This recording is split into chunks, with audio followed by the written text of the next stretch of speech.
이 이야기는 한 기자의 질문에서 시작됩니다. 고래가 이 회장님 정규 고등교육도 받지 않았는데 정말 대기업을 이끌 수 있습니까? 순간 기자실이 얼어붙었습니다. 그때 젊은 이병철은 대구 삼성상회의 낡은 장부와 어머니의 말을 떠올렸다고 합니다. 공부는 부족해도 사람의 마음을 알아야 한다. 그게 신용의 시작이다. 그는 조용히 대답했습니다. 그래서 제가 할 수 있습니다. 나는 현장에서 고생하는 사람들의 마음을 압니다.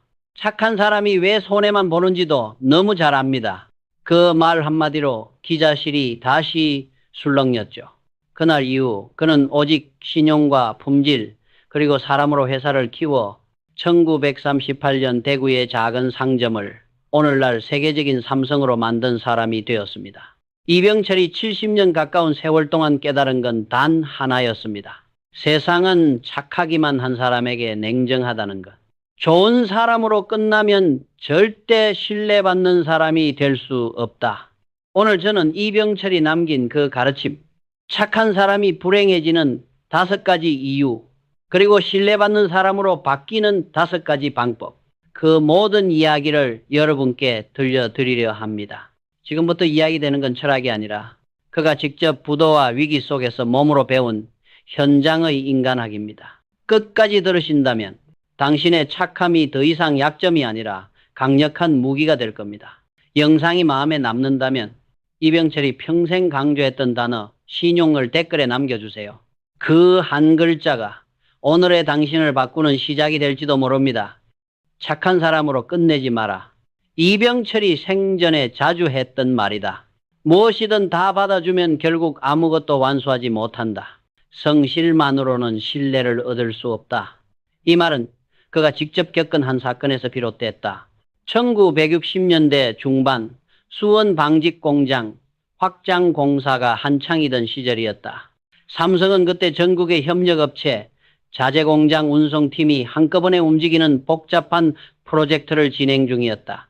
이병철은 매일 새벽 6시에 출근해 장부를 확인했고 퇴근 전엔 반드시 현장을 둘러보며 직원들의 얼굴을 살폈다. 그는 숫자보다 사람의 눈빛을 먼저 보는 경영자였다. 그런데 그 과정에서 2명의 관리자가 눈에 들어왔다. 한 명은 언제나 예 알겠습니다로 시작하는 김 과장, 그리고 한 명은 이건 이번 주 우선순위가 아닙니다 라고 단호히 말하는 박 과장이었다. 김 과장은 늘 친절했다. 다른 부서에서 자료를 요청하면 즉시 처리했고 품질팀에서 검사 지원을 요청하면 스스로 뛰어갔다. 공장 인력 부족 소식이 들리면 본인이 직접 현장에 내려가 일손을 도왔다. 휴일에도 회사를 지켰고 불평 한마디 없었다. 사람들은 그를 좋은 사람이라 불렀다. 하지만 박 과장은 달랐다. 그는 항상 계획표를 펴놓고 냉정히 말했다. 지금은 공정 안정화가 우선입니다. 다른 건 다음 주에 논의합시다. 이건 우리 담당이 아닙니다. 대신 팀에 의뢰하세요. 그의 태도는 때로 차가워 보였다. 동료들은 그를 무정하다, 윗사람에게 반항적이다라며 수군거렸다. 그렇지만 이병철은 달리 봤다. 그는 조용히 2사람의 행동을 기록하며 누가 회사의 신뢰를 지키는 사람인지 지켜봤다. 몇 달 후 큰 차이가 드러났다. 연말 전국 공장의 생산 계획과 물류 일정을 모두 취합해야 하는 중요한 시기였다. 기한은 12월 1일, 지연은 곧 손실이었다. 이병철은 평소 성실했던 김 과장에게 맡겼다. 김 과장, 이건 회사의 신용이 달린 일이네. 기한을 반드시 지켜야 하네. 김 과장은 당당히 고개를 끄덕였다. 예, 회장님, 반드시 해내겠습니다. 하지만 마감 하루 전 그는 초췌한 얼굴로 회장실을 찾았다. 회장님, 아직 전국 47개 공장 중 23곳만 완료됐습니다. 그의 다이어리를 보니 일정이 빽빽했다. 설비 점검, 회의 참석, 자료 지원, 품질 보고서 검토, 모두 다른 부서의 일들이었다. 그는 한숨을 쉬며 말했다. 모두 급하다고 해서 우선순위를 정하지 못했습니다. 결국 납기일은 지켜지지 않았다. 보고 체계는 붕괴했고 생산 라인은 멈췄으며 거래처로부터 항의 전화가 쏟아졌다. 신문 기사에는 삼성 연말 납기 차질이라는 제목이 올랐다. 이병철은 김 과장을 불러 조용히 말했다. 김 과장, 성실은 좋은 덕목이지만 방향이 틀리면 재앙이 된다네. 그리고 단호하게 덧붙였다. 성실은 신뢰를 보장하지 않는다. 신뢰는 선택과 집중에서 생긴다. 반면 박 과장은 달랐다. 그에게는 품질 기준 개정안이라는 중대한 과제가 있었다.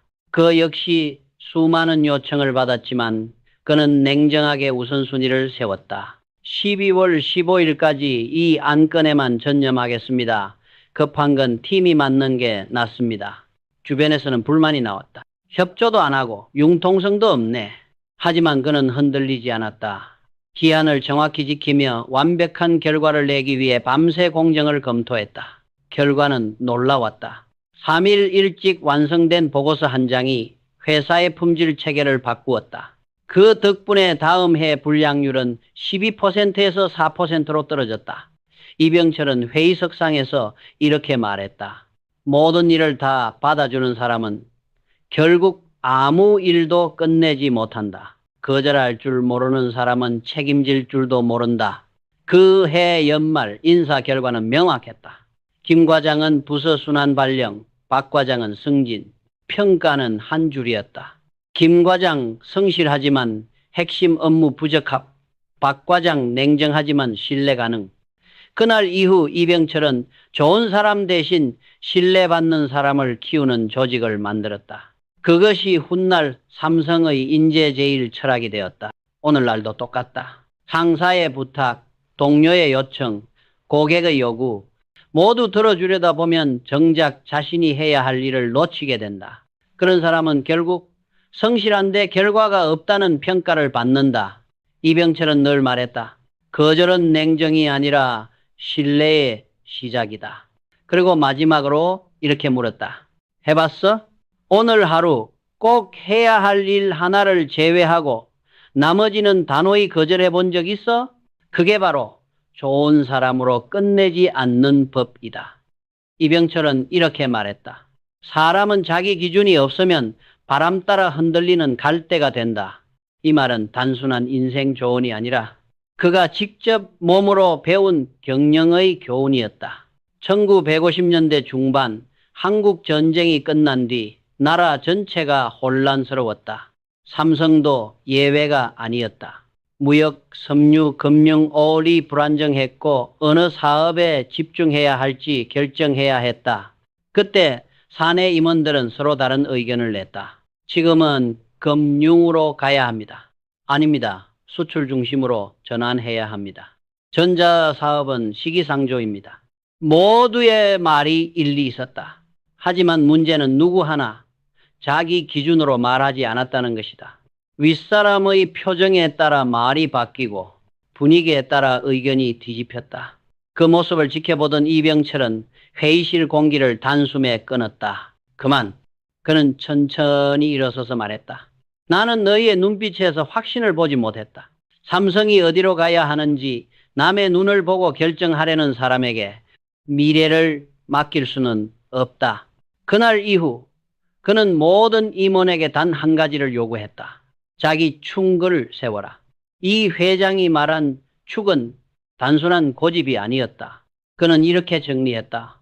축이란 네가 어떤 상황에서도 흔들리지 않을 세 가지 가치다. 이병철의 세 가지 축은 명확했다.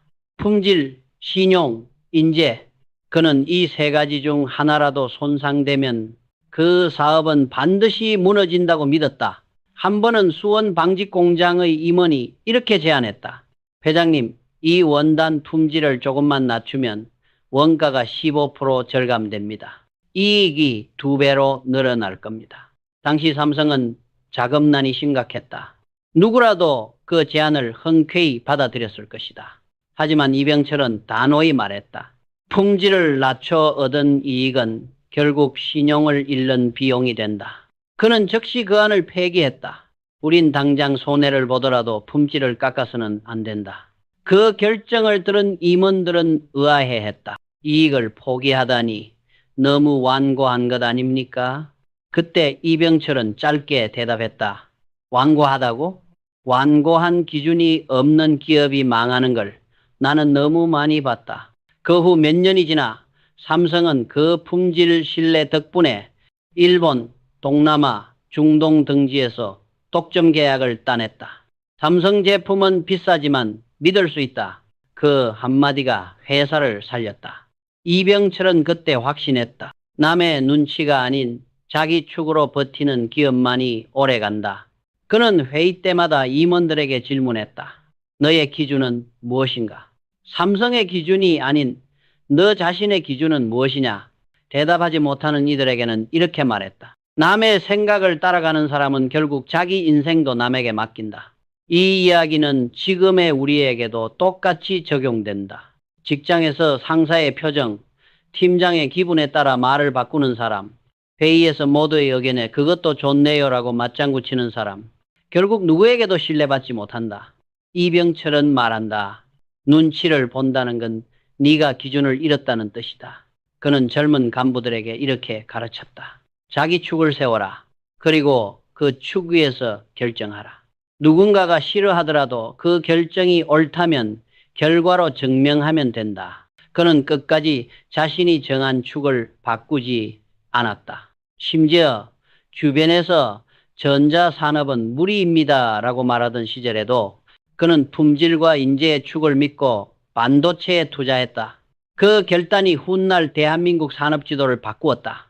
이병철은 말했다. 모두에게 좋은 사람은 될 수 있어도 모두에게 존경받을 수는 없다. 축이 없는 사람은 잠시 사랑받지만 오래 남지 않는다. 그는 늘 임원들에게 이런 질문을 던졌다. 해봤어? 누구의 눈치도 보지 않고 오직 네 기준으로 결정을 내려본 적 있어? 이병철은 이렇게 말했다. 사람을 잘못 보면 회사를 잃고 인생을 잃는다.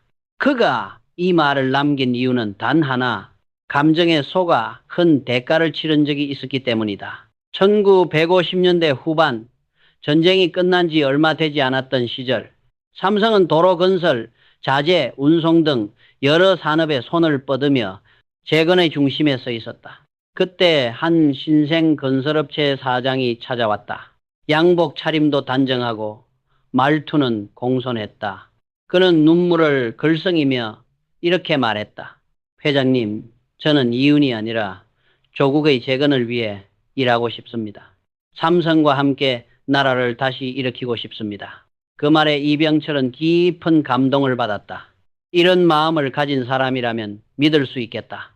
그는 바로 계약을 승인했다. 총 공사비 12억 원, 다른 업체보다 3개월 빠른 완공 약속이었다. 하지만 한 달 뒤 현장 보고서에 이상한 숫자가 올라왔다. 작업 인원 120명 중 실제 근무자는 35명, 시멘트는 규격품이 아닌 저급 제품이었다. 이게 무슨 일인가? 이병철은 직접 현장으로 내려갔다. 작업장은 텅 비어 있었다. 공사비를 아끼기 위해 자재를 빼돌리고 임금은 미지급된 채였다. 사장을 불러 묻자 그는 고개를 숙이며 말했다. 일시적으로 인원을 이동시킨 겁니다. 품질엔 문제 없습니다. 그러나 한 달 뒤 그 회사는 부도가 났다. 이미 지급한 4억 원은 회수할 수 없었다. 그날 밤 이병철은 장부를 덮으며 이렇게 중얼거렸다. 눈물과 말에 속았다. 숫자와 사실을 보지 못했다. 그 사건 이후 그는 단 하나의 원칙을 세웠다. 사람을 감정으로 판단하지 말고 숫자로 검증하라. 그는 삼성의 모든 거래와 협력 과정을 시스템화했다. 제안서에 적힌 단가, 인원, 기간이 논리적으로 맞지 않으면 즉시 보류. 협력업체의 3년 실적, 재무제표, 신용평가를 직접 검토. 사무실 회의보다 현장 방문을 우선. 국가애국 희생 같은 말로 감정을 자극하는 제안일수록 냉정하게 점검. 그는 임원 회의 때마다 물었다. 그 사람의 숫자를 봤나? 데이터 없이 감동으로 판단하는 건 경영이 아니다. 그 후 삼성의 협력 기준은 세계 어느 기업보다 까다로워졌다. 모든 신입사원에게 그는 말했다. 감동은 순간이지만 신용은 평생이다. 몇 년 후 또 하나의 시험이 찾아왔다. 1970년대 초 이병철이 전자사업과 반도체 산업에 눈을 돌리기 시작했을 때다. 수많은 국내외 업체가 찾아와 달콤한 제안을 했다. 회장님, 최신 일본 설비를 싸게 들여올 수 있습니다. 미국 회사와 협력하면 금세 수익이 납니다. 이익률 40%, 위험은 없습니다. 하지만 이병철은 그 모든 말을 듣고 단 하나의 질문만 던졌다. 지난 3년간 실적이 있나? 그들이 대답을 망설이자 그는 미소를 지으며 고개를 저었다. 그럼 끝이야. 그 후 그는 세계 시장에서 검증된 파트너만 남겼다. 손익보다 신용, 감정보다 데이터. 그 기준은 냉정했지만 정확했다. 이후 삼성전자는 불과 10년 만에 수입 조립업체에서 자체 개발 제조기업으로 성장했다. 이병철은 이렇게 말했다. 사람은 말로 판단하면 속고 숫자로 판단하면 배운다. 그는 임원들에게도 같은 가르침을 줬다. 감동적인 이야기를 하는 사람보다 하나의 숫자로 자신을 증명하는 사람을 믿어라. 그 철학은 지금도 삼성의 기본 인사 시스템 속에 남아있다. 직원의 실적 평가, 협력업체 검증, 프로젝트 승인 모두 감정이 아닌 데이터로 이루어진다. 현대 사회에서도 이 원칙은 변하지 않는다. 누군가 저는 열정이 있습니다. 회사에 헌신하겠습니다라고 말할 때 그 말 뒤에 근거가 없다면 반드시 확인해야 한다. 그게 진짜 배려이자 신뢰다. 이병철은 말했다. 확인은 불신이 아니라 신뢰의 출발이다. 그는 마지막으로 젊은 간부들에게 물었다. 해봤어. 사람을 감동으로 판단하지 않고 오직 숫자와 결과로만 평가해 본 적 있어? 그 한마디에 회의실이 조용해졌다. 그는 천천히 미소 지으며 말했다. 그게 바로 사람을 보는 눈이다. 이병철은 평생 결단의 사람으로 불렸다. 하지만 젊은 시절에 그는 놀라울 만큼 조심스럽고 심지어는 망설이는 성격이었다. 무역상 시절 거래처가 두 개의 제안을 동시에 들고 왔다. 하나는 안정적이지만 수익이 낮은 계약, 다른 하나는 위험하지만 성장성이 큰 계약. 그는 며칠을 고민했다. 주변 참모들은 서로 다른 조언을 했다. 회장님, 안전하게 가야 합니다. 아닙니다. 이 기회 아니면 다음은 없습니다. 결정을 내리지 못한 사이 두 거래 모두 다른 상인이 가져갔다.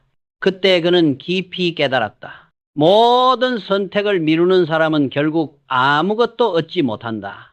그 이후로 그는 사람들에게 이렇게 말했다. 먼저 말하지 않으면 아무도 너의 뜻을 모른다. 결단하지 않는 배려는 무책임일 뿐이다. 이 문장이 바로 오늘의 주제다. 먼저 결단하고 명확히 말하라. 1970년대 초 삼성은 수원 공장의 오염 문제가 사회적 논란이 되었다. 공장 주변의 하천이 오염되어 인근 농민들이 피해를 호소했다. 언론은 대기업의 이기심이라며 비난했고 경제단체는 규제 강화는 산업을 죽인다고 주장했다. 양쪽의 시선이 날카롭게 엇갈린 가운데 정부 관계자들이 이병철을 찾아왔다. 회장님, 일단은 시간을 벌죠. 조사 결과가 나올 때까지 조용히. 그는 고개를 저었다. 시간이 문제를 해결하지 않는다. 결단이 해결한다. 그는 다음날 기자회견을 열었다.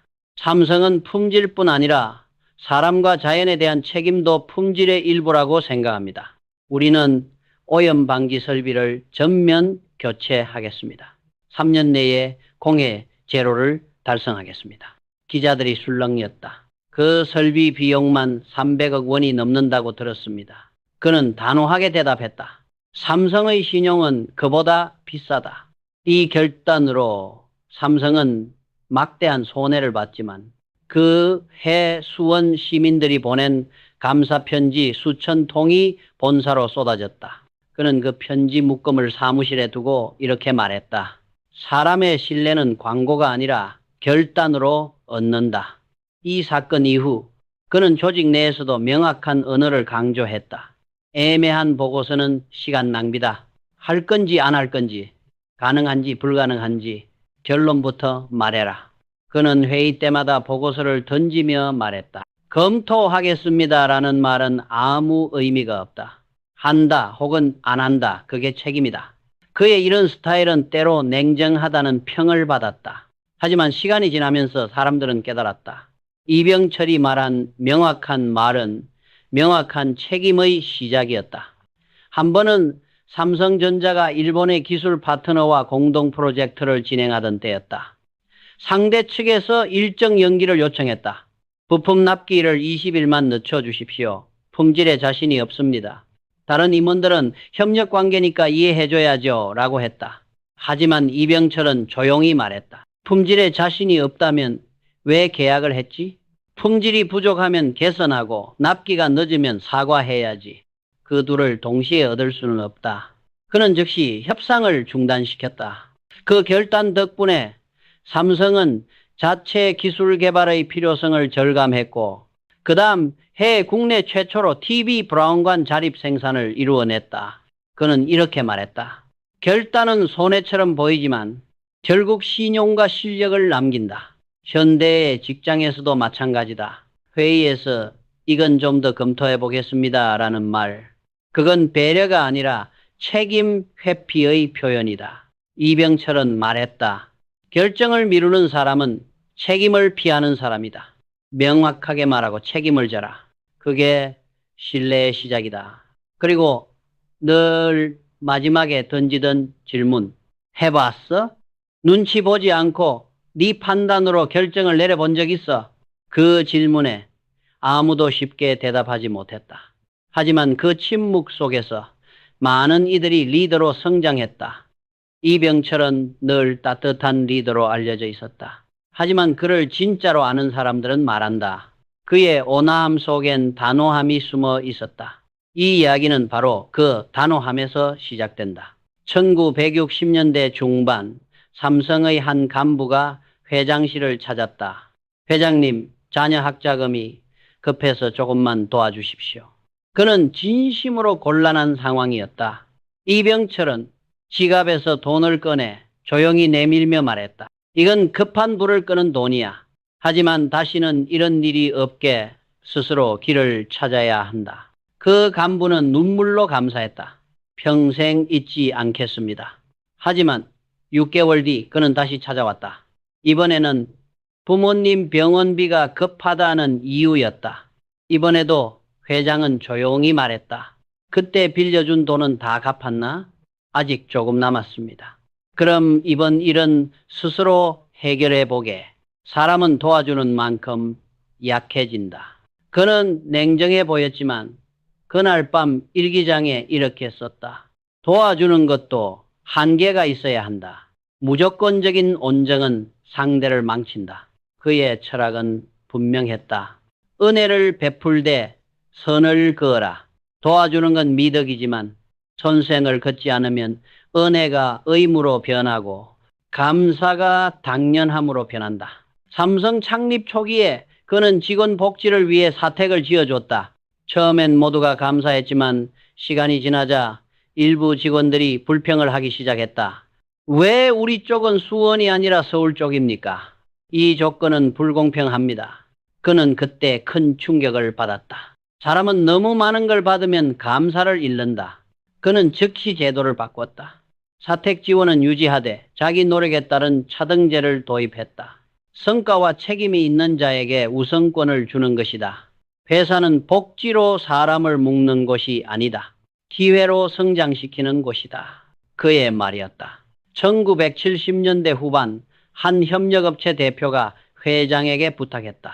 회장님, 이번 납품 지연은 조금만 봐주십시오. 우리가 삼성을 위해 얼마나 오래 일했습니까? 이병철은 잠시 그를 바라보다가 말했다. 그래서 내가 한번 봐줬지. 하지만 두 번은 없다. 그 단호함의 상대는 당황했다. 그러자 그는 덧붙였다. 진짜 믿는 사람이라면 봐주는 게 아니라 이겨내게 해야 한다.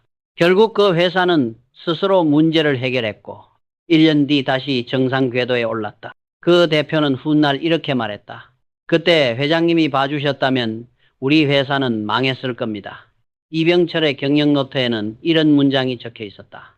무조건적인 온정은 나약함을 낳고 단호한 배려가 진짜 사람을 만든다.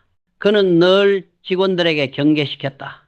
사람을 돕는 건 좋지만 대신 그 사람이 스스로 일어설 힘을 빼앗지 마라. 그 철학은 훗날 인재제일 린사이디의 근간이 되었다. 단순히 좋은 사람을 키우는 것이 아니라 스스로 성장할 수 있는 강한 사람을 만드는 것. 그는 말했다. 진짜 은혜는 상대가 스스로 걸을 수 있게 만드는 것이다. 현대 직장에서도 마찬가지다. 누군가 자꾸 일을 대신 부탁할 때 처음에는 도와주는 게 미덕처럼 느껴진다. 하지만 3번, 4번이 되면 그건 더 이상 도움이 아니라 의존이다. 이병철은 말했다. 은혜는 베풀되 선은 그어라. 도움은 한 번이면 충분하다. 그 이상은 그 사람의 성장을 가로막는다. 그는 임원들에게 물었다. 해봤어? 누군가를 진짜로 돕기 위해 냉정하게 이제 스스로 해보라고 말한 적 있어? 그 질문에 모두가 고개를 숙였다. 이병철의 철학은 따뜻하지만 현실적이었다. 그는 말한다. 온정은 사랑이지만 방임은 죄다. 강한 따뜻함만이 사람을 살린다. 그는 마지막으로 이렇게 정리했다. 착한 사람은 도와주고 잃는다. 강한 사람은 도와주고 함께 성장한다. 그 말은 지금도 삼성의 사내 명언집 첫 장에 남아있다. 이병철은 생애 마지막까지 스스로를 따뜻한 냉정주의자라고 불렀다. 그 말이 무엇을 의미하는지 오늘 이 장에서 분명히 보여준다. 그는 회장으로서 수많은 사람을 도왔지만 단 한 번도 내가 너를 도왔다는 말을 하지 않았다. 그는 진심으로 이렇게 믿었다. 은혜는 말로 남기지 말고 결과로 남겨야 한다. 이 이야기는 1970년대 후반 삼성이 반도체 사업에 도전할 때의 일이다. 그때 많은 임원들이 반대했다. 회장님, 일본도 아직 손해보고 있습니다. 미국 회사들도 철수하고 있는데 우리가 이걸 하면 망합니다. 모두의 얼굴엔 불안이 가득했다. 그때 이병철은 조용히 말했다. 그럼 해봤어? 망한다고 말하기 전에 해본 적이 있나? 순간 회의실이 얼어붙었다. 그는 천천히 말을 이었다. 나는 인생을 걸어본 적이 있다. 망할 수 있다는 걸 알면서도 나라를 위해 사람을 위해 한 번은 해야겠다고 생각한 적이 있다. 그게 내가 살아온 방식이다. 그날 그는 임원들에게 서류 한 장을 건넸다. 거기엔 단 한 줄이 적혀 있었다. 사업보국, 쓰기, 포, 사업보국, 쓰기. 기업은 이익보다 나라를 먼저 생각해야 한다. 그 한 장의 문장이 삼성의 DNA가 되었다. 그는 이렇게 말했다.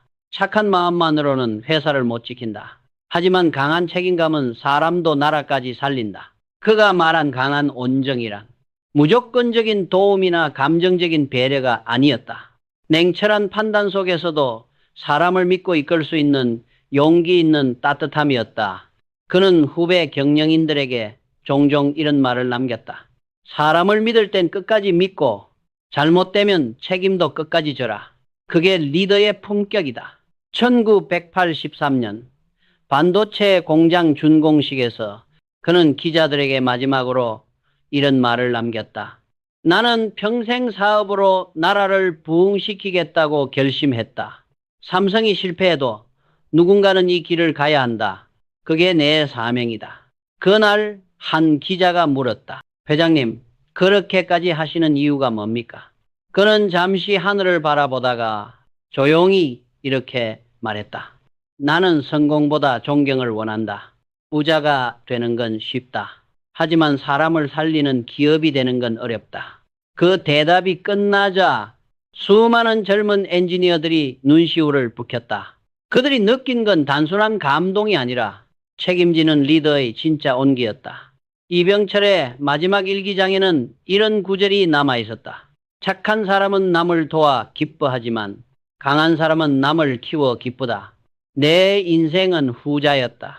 그는 마지막 순간까지 자신의 삶을 강한 온정의 실험이라 불렀다. 그에게 따뜻함은 감정이 아니라 의지였고 온정은 눈물이 아니라 결단이었다. 오늘 우리 사회에도 이병철이 말한 그 강한 온정이 필요하다. 부드럽지만 흔들리지 않고 따뜻하지만 냉철하게 판단하는 리더. 그는 생전에 이런 말을 자주 했다. 회사는 결국 사람의 집이다. 따뜻하지 않으면 오래가지 못하고 강하지 않으면 지켜낼 수 없다. 그의 말처럼 진짜 리더십은 감정이 아니라 냉철한 책임에서 피어난다. 그리고 오늘 이 영상을 보고 있는 여러분에게 묻는다. 해봤어? 누군가를 진심으로 돕기 위해 한 번이라도 냉정하게 그건 네가 해야 해 라고 말해본 적 있어? 그게 바로 강한 온정, 진짜 리더의 품격이다. 지금까지 이야기를 끝까지 들어준 여러분 감사합니다. 오늘 영상 속에서 이병철 회장이 남긴 6가지 철학, 그건 단순한 성공의 비결이 아니라 사람으로서 어떻게 살아야 하는가에 대한 대답이었습니다. 그는 평생 이렇게 말했습니다. 기업은 사람을 만들고 사람은 신용으로 회사를 지킨다. 부자가 되기보다 존경받는 사람이 되어라. 이제 여러분께 묻고 싶습니다. 오늘 이야기 중 어떤 한 문장이 마음에 남았나요? 어떤 단어가 지금의 당신을 가장 흔들었나요? 댓글에 여러분의 마음을 남겨주세요. 아래 중에서 하나를 골라도 좋고 직접 느낀 단어를 적어주셔도 됩니다. 오늘 영상에서 나온 핵심 단어들, 신용, 사람의 생명, 기업의 뿌리, 인재제일 인자이, 최고의 자산은 사람, 품질제일, 빈짓띠, 타협 없는 완성도, 사업 보국 식교 보고 이를 통해 나라를 살리다, 결단치된 머뭇거리지 않는 용기, 추거, 흔들리지 않는 중심, 강한 온정, 따뜻하지만 단호한 마음. 여러분께 드리는 작은 요청, 이 영상이 마음에 닿았다면 댓글에 오늘 당신이 가장 깊이 느낀 한 단어를 적어주세요. 예를 들어 이렇게요. 저는 신용이라는 말이 가장 깊게 남았습니다. 강한 온정, 이제 그 의미를 조금 알 것 같습니다. 쭉 나만의 중심을 찾겠습니다. 그 한마디가 다른 누군가에게는 오늘을 버틸 힘이 될지도 모릅니다. 그리고 마지막으로 이병철 회장이 평생 강조한다는 한 문장으로 오늘의 영상을 마무리합니다. 위기는 늘 오지만 품질과 신용을 지키는 자는 결코 무너지지 않는다. 영상이 마음에 닿았다면 좋아요와 구독으로 여러분의 마음을 남겨주세요. 이병철의 철학이 담긴 다음 이야기에서 또다시 뵙겠습니다. 강한 온정으로 세상을 따뜻하게